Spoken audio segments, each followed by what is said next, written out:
Hello students, welcome to polytechnic classes. आज से मैं स्टार्ट करने वाला हूँ डिजाइन ऑफ स्टील स्ट्रक्चर का वेल्डेड कनेक्शन। ठीक है, इससे पहले मैं 2 चैप्टर बोल्ट कनेक्शन के 2 पार्ट में करा चुका हूँ। तो बोल्ट कनेक्शन वाला अगर आपने नहीं देखा है तो आप प्लेलिस्ट में जाके देख सकते हैं। मैंने एमसीक्यूज और ऑब्जेक्टिव सारे करा दिए उसके। तो आज से स्टार्ट करते हैं वेल्डेड कनेक्शंस। एक चीज़ और बता दूँ स्टूडेंट्स, मैं ये सारा आपका एलएसएम यानी कि लिमिट स्टेट मेथड से करा रहा हूँ, जो कि आपके नए सिलेबस के अकॉर्डिंग है, जो इसी साल से चेंज हुआ है। उसमें IS 800 2007 का यूज़ करने को बोला गया है, तो मैं आपका उसी हिसाब से करा रहा हूँ। मेरे कुछ छात्र अभी भी WSM को पढ़ रहे हैं, वर्किंग स्ट्रेस मेथड को। मैं उनसे रिक्वेस्ट करूँगा प्लीज़ WSM से मत पढ़िए, आपके एग्जाम में आपको बहुत तगड़ा नुकसान हो जाएगा। WSM सिर्फ आपका रिवेट के कुछ पोर्शन में यूज़ करने की रिकमेंडेशन आपका सिलेबस देता है। ठीक है, रिवेट के सिर्फ कुछ पोर्शन में बस, उसके बाद पूरा LSM से है। तो LSM पे शिफ्ट हो जाइए, आपको एग्जाम में बेनिफिट मिलेगा। चलते हैं वीडियो पे।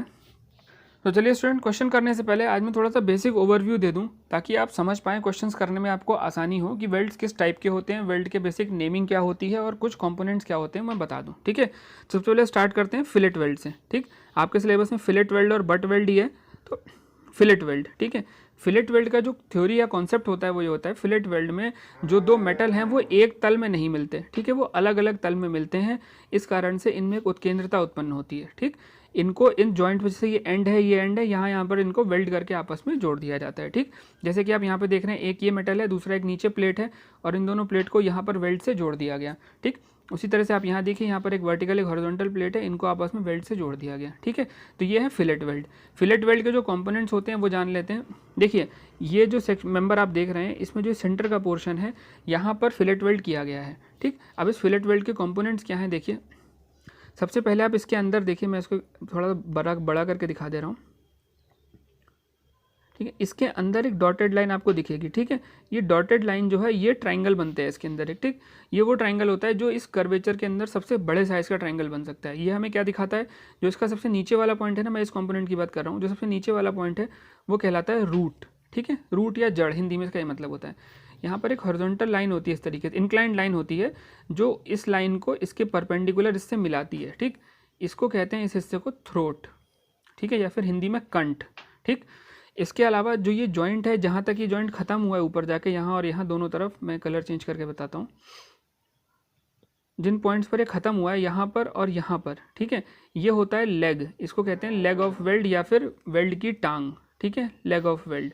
तो जो इसका टॉप पॉइंट है दोनों लेग्स का, वो कहलाता है टो, यानी कि नोक। ठीक है, जैसे पैर का आगे वाला हिस्सा टो कहलाता है, उसी तरीके से ये भी लेग का अंतिम हिस्सा होता है, इसलिए इसको टो कहते हैं। ठीक है, तो ये हो गया थ्रोट ऑफ नेक, ये रूट, ये साइज ऑफ लेग या फिर लेग, और इसके अलावा ये आपकी टो टू टो डिस्टेंस हो गई। ठीक है, इसके अलावा इसमें साइज ऑफ वेल्ड क्या होता है, साइज ऑफ वेल्ड कितना होता है, लेंथ ऑफ वेल्ड क्या होता है, वो आगे मैं क्वेश्चन से बताऊंगा।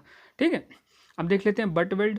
देखिए, बट वेल्ड का कॉन्सेप्ट ये होता है, बट वेल्ड में 2 प्लेट्स एक दूसरे से सेम तल पर मिलती हैं। ठीक, एक तल दूसरा तल। ठीक है, और इन तलों पे मिलने के कारण इसमें कोई उत्केंद्रता नहीं आती, बस इसमें एक्सियल फोर्सेस आते हैं, और जो तल होता है उसके बीच में ही आप भर देते हैं फिलर मटेरियल को, और गर्म करके या फिर इलेक्ट्रिक आर्क वेल्डिंग से, जैसे भी आप कर रहे हो, आप उस मटेरियल को भर के उन दोनों को जोड़ देते हैं, या फिर दोनों मेटल को गर्म करके पिघला के आपस में फ्यूज़ कर देते हैं। ठीक है, बट वेल्ड का फिगर आप यहाँ पे देख पा रहे हैं। देखिए, ये फिलर मटीरियल है बीच में।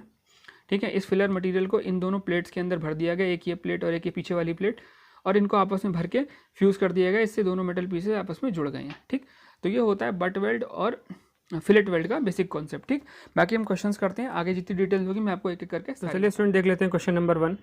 क्वेश्चन नंबर 1 में दिया है, the process of joining metal pieces by the application of heat with और विदाउट प्रेशर। ठीक, हिंदी वाले छात्र देख लें, किसी 2 धातुओं को गर्म करके बल लगाकर अथवा बिना बल लगाए जोड़ने की प्रक्रिया को कहते हैं। क्या कहते हैं, देखिए, अगर आप किसी 2 धातुओं को गर्म करके आपस में जोड़ रहे हैं, चाहे आप उसको फोर्स करके जोड़ें चाहे बिना फोर्स के जोड़ें, उस प्रोसेस को रिवेटिंग तो नहीं कहेंगे, बोल्टिंग भी नहीं कहेंगे, उसका सही आंसर है welding. Option number C, question number 1 का सही आंसर है ऑप्शन नंबर सी, वेल्डिंग।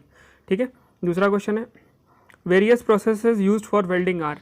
वेल्डिंग के लिए यूज होने वाले विभिन्न प्रकार कौन से हैं। देखिए, force welding, gas welding, electric welding, all of the above. Force welding क्या होता है, फोर्स वेल्डिंग होता है जब हम किसी 2 मेटल पीसेस को गर्म करके आपस में प्रेशर द्वारा फ्यूज़ कर देते हैं, उसको कहते हैं फोर्स वेल्डिंग। ठीक है, गैस वेल्डिंग होता है जब हम ऑक्सीएसिटिलीन गैस की प्रेजेंस में गर्म करके किसी मेटल को आपस में जोड़ते हैं, गैस वेल्डिंग। इलेक्ट्रिक वेल्डिंग में हम इलेक्ट्रिक करंट फ्लो करते हैं, जिसके रेजिस्टेंस के कारण मेटल गर्म होता है और फ्यूज़ कर जाता है। तो ये तीनों ही वेल्डिंग के प्रकार हैं और तीनों ही सही हैं, इसलिए इसका सही आंसर होगा option number D, all of the above. ठीक है, देख लेते हैं क्वेश्चन नंबर 3। क्वेश्चन नंबर 3 में दिया है वेल्डिंग कनेक्शन के प्रमुख लाभ हैं, इंग्लिश में what are the advantages of welding. देखिए पहला ऑप्शन इसमें दिया है वेल्डिंग में किसी प्रकार का छेद ना होने के कारण प्लेट का कुल काट क्षेत्रफल बढ़ जाता है। मैंने बताया था, मैं फिर से बता दे रहा हूँ, नेट सेक्शनल एरिया जो होता है, नेट सेक्शनल एरिया इंक्रीज़ हो जाता है। जिन लोगों ने बोल्ट नहीं देखा वो जाके बोल्ट एक बार देख ले, मैंने पिछले वीडियो में 2 लेक्चर कराए हैं उसके, आपको समझ आ जाएगा नेट सेक्शनल एरिया क्या होता है। और वेल्डिंग के केस में क्या होता है, क्योंकि आप कोई बोल्ट या रिवेट नहीं लगाते तो जो आपकी प्लेट होती है, प्लेट में किसी भी प्रकार की आप काट नहीं करते तो वो एरिया उसका बढ़ जाता है। ठीक है, इस कारण से उसकी सामर्थ्य बढ़ जाती है। इंग्लिश में क्या कहेंगे इस बात को, because of no hole in plate net sectional area increases. ठीक है, ऑप्शन नंबर ए सही है। Option number B, gusset plate cover plate ना होने के कारण अचल भारों में कमी आने से अधिक चल भार लगाया जा सकता है। ठीक है, इस पॉइंट को समझेंगे, बहुत इंपॉर्टेंट पॉइंट है और वेल्डिंग कनेक्शंस करने के फेवर में यही पॉइंट सबसे ज़्यादा जाता है। देखिए जब आप कोई बोल्टिंग या वेल्डिंग करते हैं, बोल्टिंग और रिवेटिंग करते हैं, ठीक है, तो अब 1 या 2 रिवेट से तो नहीं काम चलेगा या 2-4 बोल्टों से तो काम नहीं चलेगा।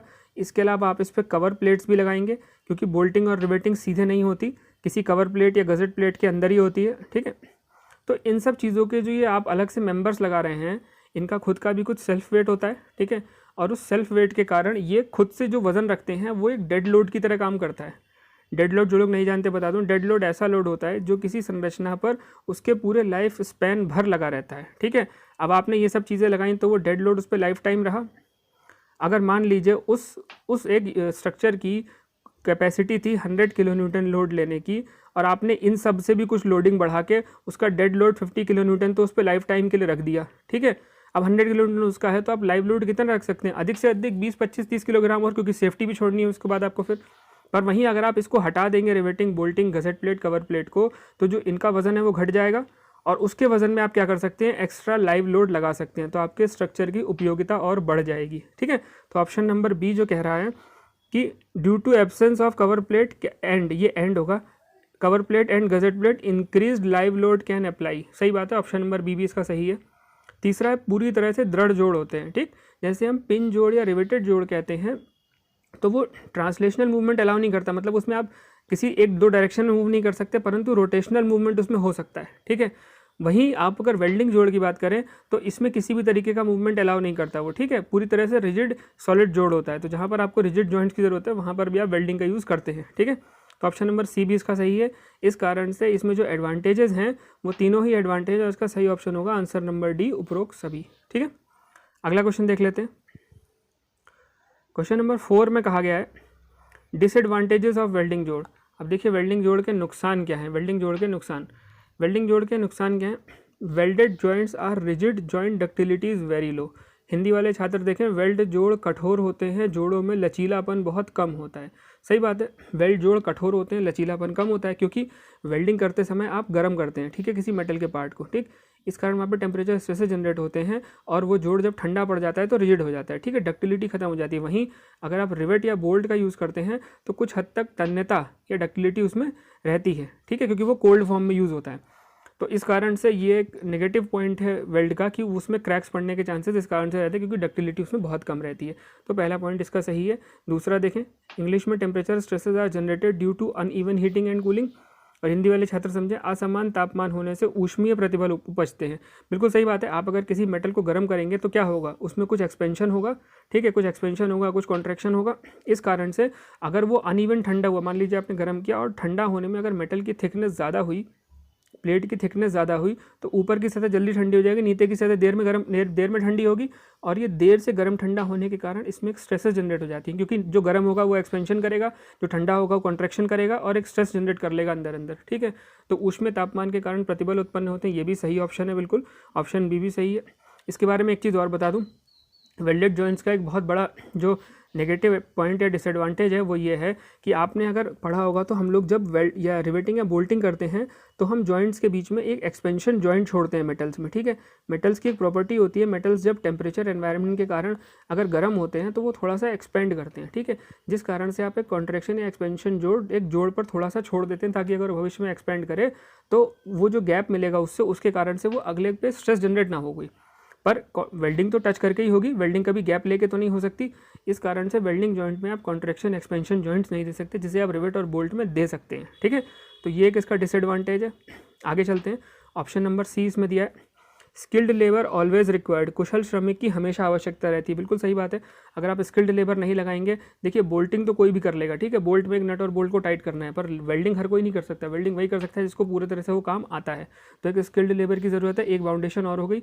इस कारण से वेल्डिंग हर आदमी नहीं कर पाता, उसकी कुछ लिमिटेशंस होती हैं, तो इसलिए इसका तीसरा ऑप्शन भी सही है। तो इसका सही आंसर है ऑल ऑफ द एबव। ठीक है, देखिए क्वेश्चंस मैं खुद फ्रेम करता हूँ और जानबूझ के ऐसे फ्रेम करता हूँ, मुझे पता है आपके एग्जाम किस तरीके से होते हैं, इतने वर्षों से मैं देख रहा हूँ। तो इसलिए अगर चारों में से अगर all of D option 3-4 question का सही हो जाए तो ये मैं समझिएगा सबका एक जैसा ऑप्शन सही है। यहाँ मेरा मोटिव ये है कि मैं आपको अधिक से अधिक वो पॉइंट्स बता सकूँ जिससे आप चैप्टर को बिना पढ़े भी उसके बारे में कुछ जान जाए। अगर इनमें से कोई एक पॉइंट सही होता तो आप इन दोनों के बारे में जान ही नहीं पाते, अगर यहाँ पर कोई गलत पॉइंट दिया होता मैंने तो। ठीक है, तो चलते हैं अगले क्वेश्चन पे। Fillet weld is use to join, fillet weld क्यों बनाया जाता है? ठीक है, देखिए फिलेट वेल्ड होता क्या, मैंने पीछे बताया था, दो उपांग जब समान समतल में नहीं होते, जब आप उनको जोड़ते हैं तो वो फिलेट वेल्ड कहलाता है। ठीक है, फिलेट वेल्ड या जॉइंट पर दिया जाता है। ठीक, फिलेट वेल्ड का उपयोग डैश जोड़ने के लिए किया जाता है। किसको जोड़ने के लिए किया जाता है? Option number A, used when metals are overlapped. ठीक है, हिंदी में पढ़ें, धातुओं को ओवरलैप करते समय उपयोग किया जाता है। ओवरलैप का मतलब होता है चढ़ाव, जब आप दो धातुओं को एक दूसरे पे चढ़ा देते हैं तब आप फिलेट वेल्ड का प्रयोग करते हैं, इस टाइप से कॉर्नर्स पे इनके। ठीक है, दोनों साइड भी होता है, सिंगल साइड भी होता है। ठीक, दूसरा ऑप्शन है when two joint members are perpendicular और इन अनदर प्लेन। ठीक है, ये मैंने पिछले भी पार्ट में बताया था, ये जो है एक ये मेंबर, देखिए मैं इसको चेंज करके दिखाऊं, एक ये मेंबर और एक ये मेंबर एक दूसरे के परपेंडिकुलर हैं। तो जब मेंबर समान समतल में नहीं होते, या फिर इस तरीके से दो अलग अलग समतल में, एक मेंबर ऊपर जा रहा है, दूसरा मेंबर यहाँ कहीं नीचे जुड़ा हुआ है, ठीक है, इसका एक पॉइंट ये गया, तो ये समान समतल में नहीं है, तो इस कारण से अलग अलग समतल वाले जब सदस्य होते हैं, मेंबर होते हैं, तो उनको भी आपस में जोड़ने के लिए फिलेट वेल्ड का यूज़ करते हैं। तो ऑप्शन बी भी इसका सही है, तो इसका सही आंसर होगा both A and B are correct. ठीक है, तो फिलेट वेल्ड्स कहाँ यूज़ होता है आप समझ गए होंगे। ठीक, चलते हैं अगले क्वेश्चन पे, क्वेश्चन नंबर 6 देख लेते हैं। क्वेश्चन नंबर 6 में दिया है the weld joint use to join two metals together in the same plane. वो कौन सा वेल्डिंग जॉइंट है जो दो मेटल पीसेस को सेम तल में जोड़ने का काम करता है? हिंदी वाले देखें, धातुओं को समान तल में आपस में जोड़ने के लिए लगाया जाने वाला वेल्ड जोड़ होता है। ऐसा वेल्ड जोड़ जो समान तल में जोड़ता है उसको क्या कहते हैं? उसको कहते हैं बट वेल्ड। ठीक है, बट वेल्ड समान तल में जोड़ता है, और इस प्रकार से ऐसा यहाँ पर कट लगा के इसमें फिलर मटेरियल भर के दोनों तलों को आपस में, दोनों मेटल को आपस में जोड़ देते हैं। ठीक है, तो इसका सही आंसर होगा option number B, but weld. ठीक, फिलेट वेल्ड में बता चुका हूँ, प्लग वेल्ड में आगे बताऊँगा। ठीक है, तो इसका सही आंसर ऑप्शन नंबर बी। देख लेते हैं अगला क्वेश्चन। अगला क्वेश्चन आपको दिया है जब उपांग पर आने वाला बल अधिक हो और वेल्डिंग के लिए पर्याप्त लंबाई उपलब्ध नहीं होती, तब डैश का प्रयोग करते हैं। किस चीज़ का प्रयोग करते हैं? जब मेंबर की लेंथ अधिक होती है और उस पर आने वाला लोड उस हिसाब लेंथ कम होती है और आने वाला लोड अधिक होता है। जैसे मान लीजिए आपका एक वेल्डिंग जॉइंट है, ठीक है, उस वेल्डिंग जॉइंट की लेंथ x है, ठीक, पर उस पर आने वाला जो लोड है, जो पर यूनिट एरिया रेजिस्टेंस है उस वेल्ड का, वो रेजिस्टेंस पर यूनिट एरिया जब आप इस पूरी लेंथ पे निकाल रहे हैं, तो वो जो आपका जो लोड इस पर पड़ रहा है y किलो न्यूटन का, उससे कम निकल रहा है। मतलब इस लेंथ से आप इस लोड को रेजिस्ट नहीं कर सकते, आपको ज़्यादा लेंथ चाहिए। उस केस में आप किस वेल्ड का यूज़ करेंगे? ठीक है, हिंदी इंग्लिश वाले फ्रेंड्स देखें, इंग्लिश में है when the force acting on the member is high and sufficient length is not available for welding, dash is used. ऐसे केस में हम यूज़ करते हैं प्लग वेल्ड का। ठीक है, प्लग वेल्ड क्या करता है? देखिए, प्लग वेल्ड का एक बेसिक सा प्रिंसिपल है, फिलेट वेल्ड की तरह ही काम करता है। बस जैसे फॉर एग्जांपल मुझे एक प्लेट को दूसरी प्लेट से जोड़ना है, ठीक है, ये लेंथ मेरे पास सफिशिएंट नहीं है, इस पर लोड इतने आ रहे हैं कि ये लेंथ इसको रेजिस्ट नहीं कर पाएगी, तब हम क्या करेंगे? अब लेंथ बढ़ाने के लिए हमने क्या किया, हमने इसमें कट लगा देते हैं। ठीक है, इस प्रकार से अब आपका वेल्डिंग कैसे होगी? वेल्डिंग इस कट के अराउंड ही होगी, जहाँ जहाँ आपका कट लगा ये अंदर ये पूरा कट होगा। ठीक है, तो इससे आपकी वेल्डिंग की लेंथ बढ़ जाएगी, तो ऐसे वेल्ड को कहते हैं प्लग वेल्ड। ठीक है, चलते हैं अगले क्वेश्चन पे। वेल्डिंग कनेक्शन में आने वाले प्रमुख दोष होते हैं। ठीक है, वेल्डिंग कनेक्शन में आने वाले प्रमुख दोष कौन से होते हैं? देखिए, major defects encountered in welding connections are, पहला अपूर्ण संलयन। अपूर्ण संलयन क्या होता है? Incomplete fusion. देखिए, जब आप किसी मेटल प्लेट को गर्म करते हैं, अगर वो पूरी तरीके से गर्म नहीं हो पाएगी, तो जब आप उनको फ्यूज़ करके दूसरे में जोड़ेंगे तो वो पूरी तरह से जुड़ नहीं पाएंगे, कुछ पार्ट ठंडे रह जाएंगे जो कि पूरी तरह से फ्यूज़ नहीं होंगे, एक दूसरे के अंदर मिलेंगे नहीं, उसको कहते हैं अपूर्ण संलयन। इससे एक डिफेक्ट तैयार होता है इनकम्प्लीट फ्यूजन से, जिससे वो जॉइंट जुड़ नहीं पाता। ठीक है, तो पहला इसमें सही है। दूसरा, पूरक पदार्थ का जोड़ में ठीक से ना भरना। ऐसा बट वेल्ड्स के केस में कई बार होता है, मैं आपको दिखाता हूँ क्या होता है इसमें। जैसे आपने एक जॉइंट बनाया, ठीक है, कुछ इस तरीके से आपने मेटल की 2 प्लेट्स ली, ठीक, कुछ ऐसे बना के, ठीक है। अब आपने मान लीजिए इसमें ऊपर आपने वेल्डिंग का फिलर मटेरियल भर दिया, ठीक, पर वो पूरा नीचे तक नहीं जा पाया, कहीं ऊपर ही फंस के रह गया, ठीक है, नीचे जॉइंट तक नहीं पहुंचा, या बीच में गैप रह गए, एयर पॉकेट्स बन के रह गए, ठीक है। तो वो पूरक पदार्थ जब ठीक से नहीं भरता है तो जॉइंट अपनी पूरी स्ट्रेंथ को गेन नहीं कर पाता है, उसमें कुछ कमियां रह जाती हैं, उसी को कहते हैं पूरक पदार्थ का ठीक से ना भरना, या फिर filler material not filling the joint properly. तो ऑप्शन बी भी इसका सही है। सी है पूरक पदार्थ में अशुद्धियों के कारण। अब होता क्या है, जो फिलर मटेरियल होता है अगर उसमें इम्प्योरिटीज़ होंगी तो अब जब आप उसको गर्म करके पिघलाओगे तो पूरक पदार्थ तो पिघल जाएगा, पर इम्प्योरिटीज़ या तो जल जाएंगी उसमें या सॉलिड फॉर्म में रह जाएंगी। ऐसे में क्या होगा, वो एक हेट्रोजेनस जॉइंट बन जाएगा, मतलब होमोजीनियस बनना है, ये पूरा समान रूप से बिहेव करे, समान नहीं बनेगा, वो असमान बन जाएगा, ठीक है। तो असमान होने की वजह से आपका ये जॉइंट यहाँ फेल हो सकता है। इस कारण से पूरक पदार्थ में अशुद्धियों के कारण भी मेटल जो वेल्डिंग कनेक्शन होते हैं उसमें दोष आते हैं, ठीक है। तो आपका सही ऑप्शन क्या होगा, इसका सही आंसर होगा उपरोक्त सभी, इन तीनों में से कोई भी होगा तो उसके कारण आपके वेल्डिंग जॉइंट में दोष आ जाएंगे, ठीक है। अगला क्वेश्चन देख लेते हैं। अगला क्वेश्चन है, वेल्ड जोड़ में आने वाले क्रैक या अन्य दोष की जांच के लिए कौन से तरीकों का प्रयोग होता है, ठीक। अब वेल्ड जोड़ में भाई ह्यूमन एरर है, हो जाती है, जॉइंट्स में क्रैक पड़ जाते हैं, ठीक है। बोल्टिंग और रिवेटिंग में तो फिजिकल देखने से ही पता चल जाता है, या उसके अगर वो स्लिप हो रहा है, ढीला हो गया तो देखने से पता चल जाएगा, बट वेल्ड्स में ऐसा कई बार नहीं होता, और वेल्ड में कई बार सडन फेलियर होता है, ठीक है।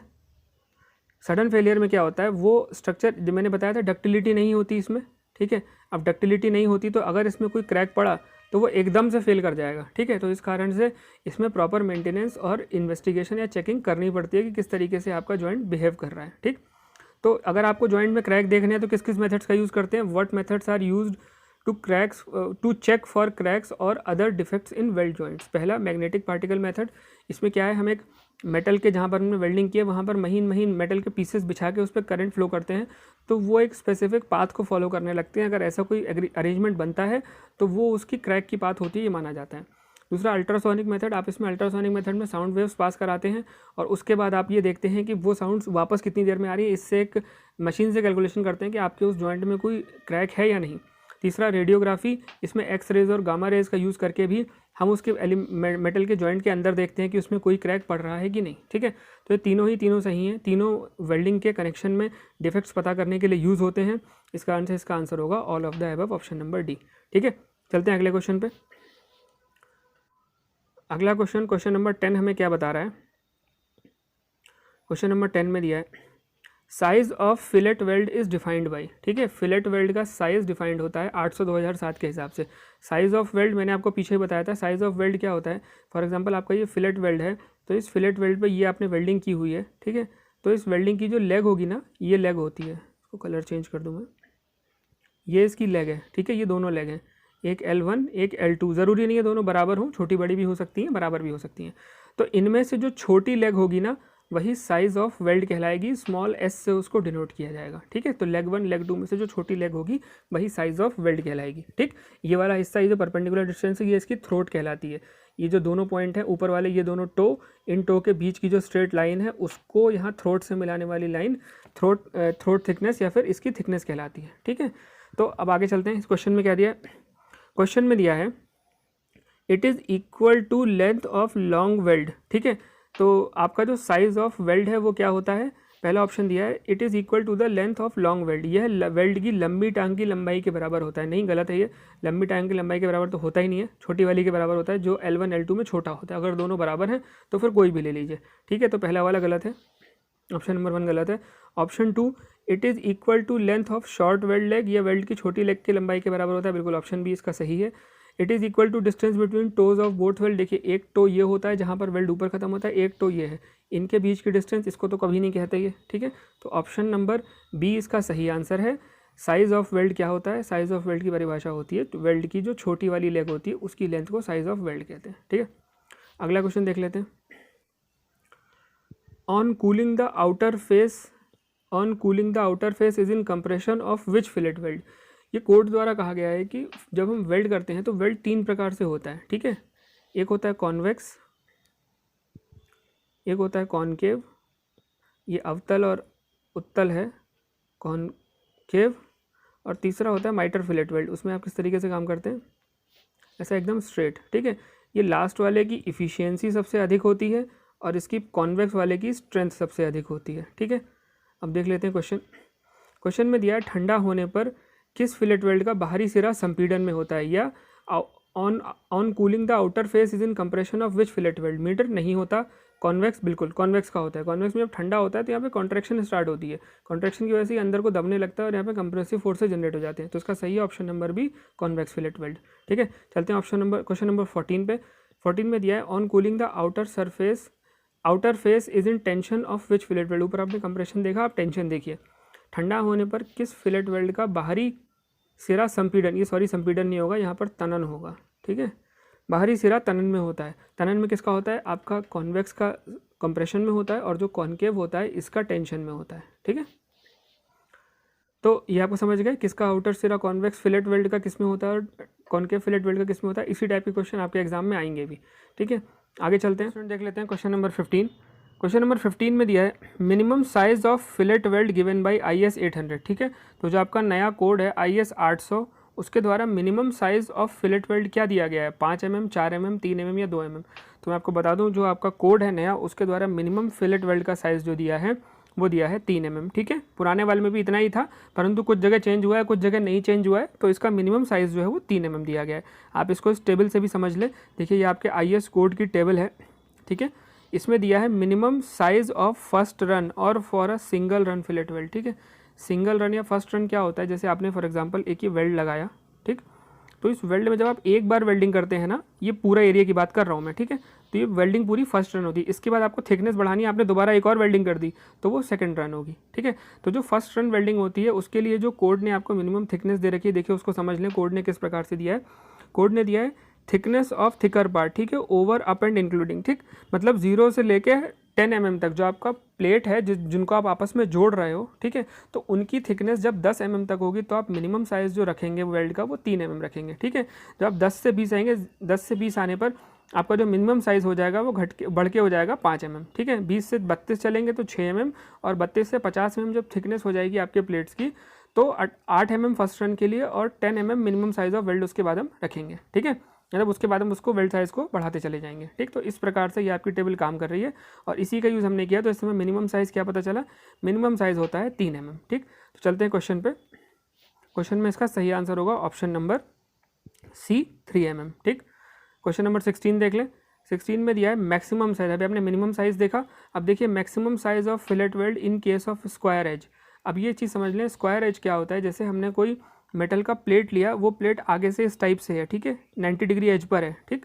तो ये जो एज फेस है ना इसका, ये वाला जो फेस है, ठीक है, ये एज 90 डिग्री पे, ये कहते हैं स्क्वायर फेस, ठीक है। जब आप स्क्वायर फेस या स्क्वायर एज की प्लेट्स को जोड़ोगे तब आपकी फिलेट वेल्ड की अधिकतम माप क्या होगी।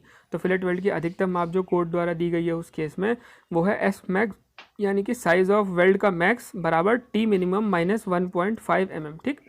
टी क्या है, टी यहाँ पर है थिकनेस ऑफ थिनर प्लेट, ठीक है। थिकनेस उस प्लेट की जिसकी थिकनेस, जैसे अगर 2 प्लेट है, मान लीजिए आप फिलेट वेल्ड में 2 प्लेट्स इस प्रकार से जोड़ रहे हैं, तो इन 2 प्लेटों में जिसकी थिकनेस कम होगी उस प्लेट की थिकनेस को आप यहाँ पर लेंगे, ठीक है। तो टी मिनिमम माइनस 1.5 mm इसका सही आंसर है, ऑप्शन नंबर ए 16 नंबर क्वेश्चन का सही आंसर है, ठीक है। अगला क्वेश्चन देख लेते हैं। अगला क्वेश्चन नंबर 17 में दिया है when fillet weld is applied to rolled rounded section maximum size of weld is taken, ठीक है।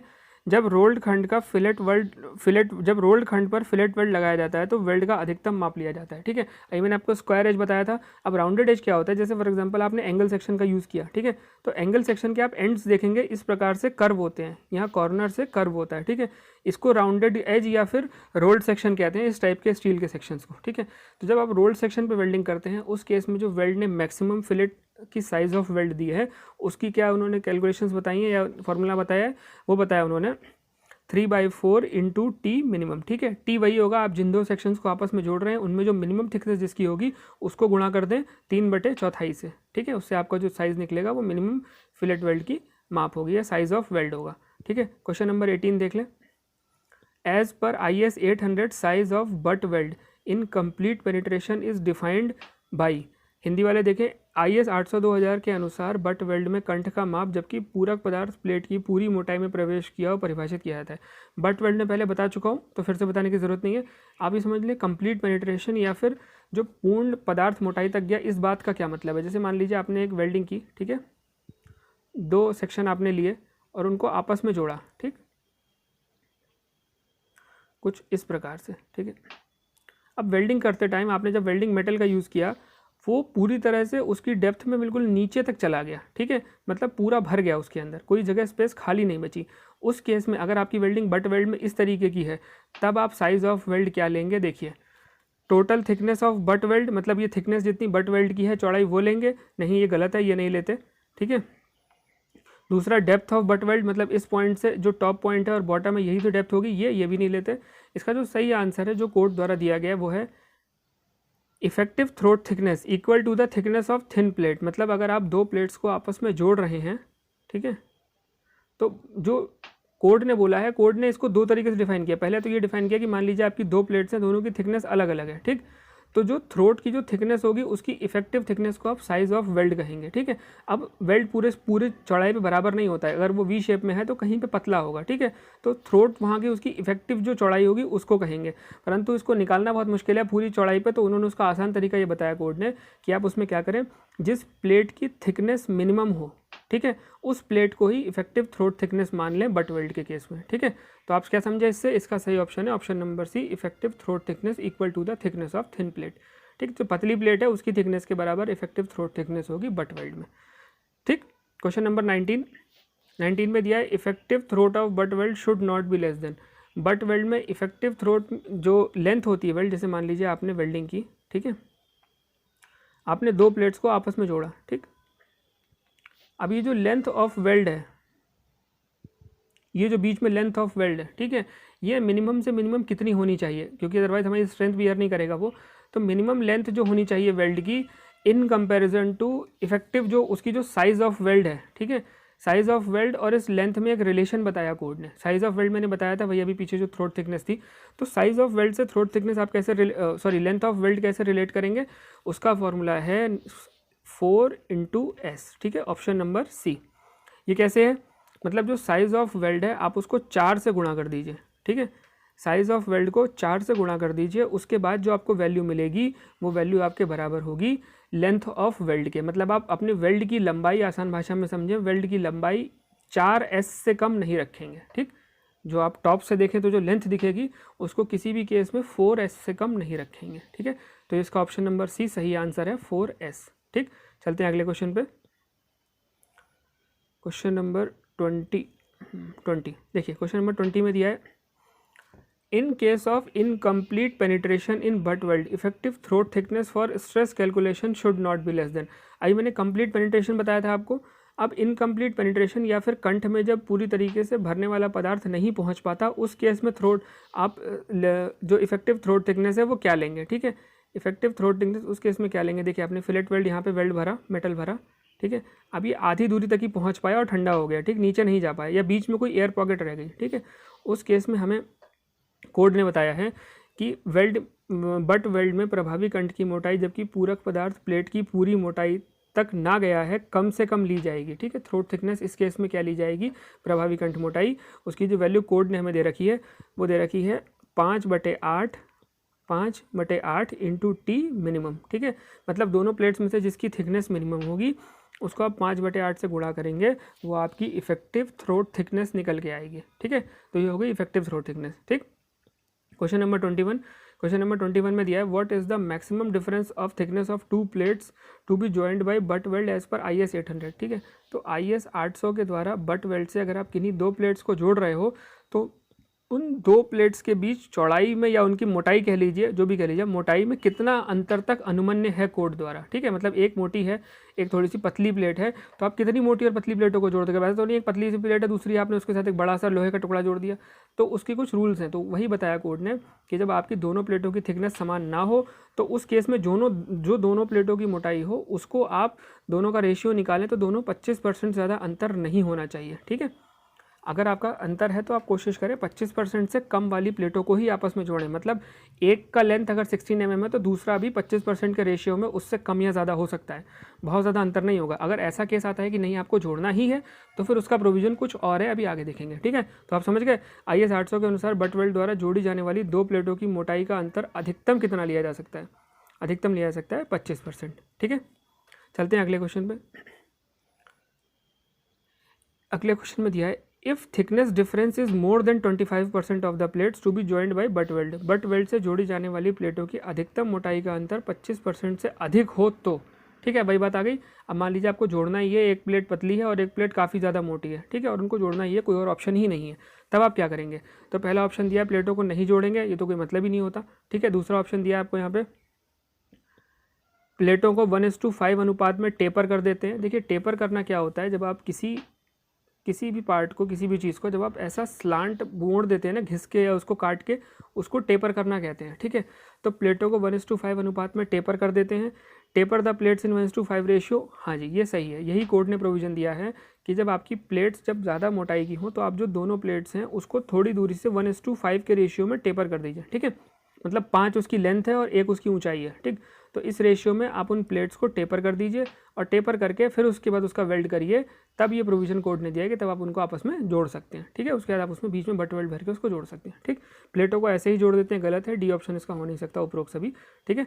तो आई थिंक आपको क्वेश्चन समझ में आ गए होंगे। अगर आपको ये अच्छा लगा, मेरी मेहनत अच्छी लगी तो अपने फ्रेंड्स के साथ शेयर करिएगा। अभी इसके बाद मैं इसके कंप्रेशन और टेंशन मेंबर भी स्टार्ट कर रहा हूँ, बहुत जल्दी वो भी डाल दूंगा। तो एक एक करके मैं फाइनल ईयर का सिलेबस आने वाले हफ्ते भर के अंदर ख़त्म कर दूंगा, ठीक है। तो और उसके बाद मैं वन लाइनर भी स्टार्ट करूँगा, जिसमें आप एक लाइन के क्वेश्चन पे एक वर्ड का आंसर, ऐसे ही क्वेश्चन आपके ऑब्जेक्टिव में बनते हैं, ठीक है, जिसमें आपसे एक सिंगल लाइन के क्वेश्चन में एक सिंगल वर्ड का आंसर पूछ लेगा, उसी को ऑब्जेक्टिव में कन्वर्ट कर देगा, ठीक। तो आप वीडियो से जुड़े रहें, चैनल से जुड़े रहें। हमने रिपेयर मेंटेनेंस ऑफ बिल्डिंग भी कल से स्टार्ट कर दिया है, सचिन सर उसकी रेगुलर आप क्लासेस ले रहे हैं। इसके अलावा आपके फाइनल ईयर के सारे सब्जेक्ट्स चल रहे हैं, CMAED, एस्टिमेशन एंड कॉस्टिंग या उसको क्वांटिटी सर्वे कह लें, डिज़ाइन ऑफ स्टील स्ट्रक्चर और स्टील स्ट्रक्चर की ड्राइंग, उसका भी जो अगला ऑब्जेक्टिव क्वेश्चन की सीरीज़ है मैं आज ही डालने वाला हूँ उसको भी, ठीक है। सो वीडियो आपको अच्छा लगा हो तो शेयर करें और सब्सक्राइब करें। Thank you.